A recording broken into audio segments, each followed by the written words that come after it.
Hi viewers, ngasisu amo luhongbagi video purina lae habadi aigi isagi luhongbagi matungda aina luhongba attend tawise siga ani subani nahanagiduna kasarda aigi husband friend gi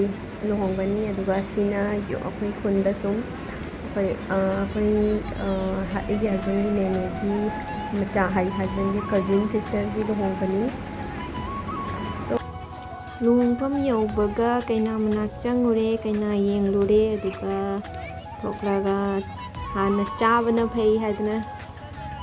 chaba lae se mama neton dugagi pitru duna ekoi kaka machanti doncha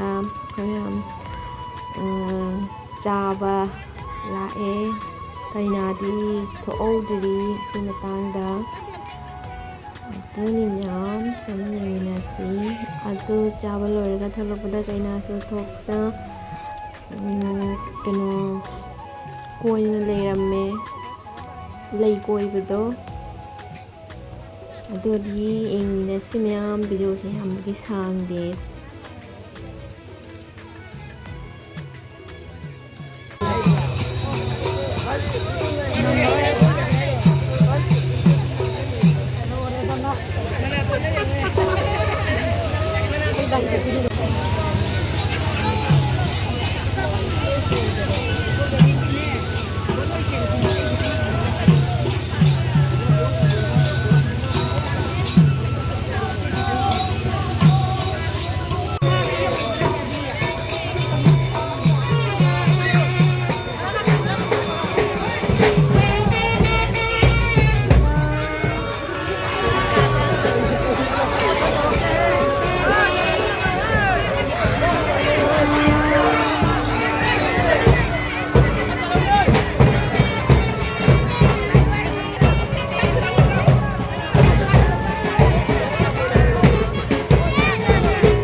Luhongba loira matungda lesabi macha pakhang macha mayamna haraubagi thagal matik ama adum chongi moi mayamna harawi naina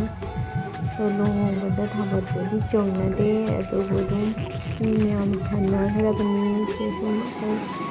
kai ngang singna tani haraubagi adum chongi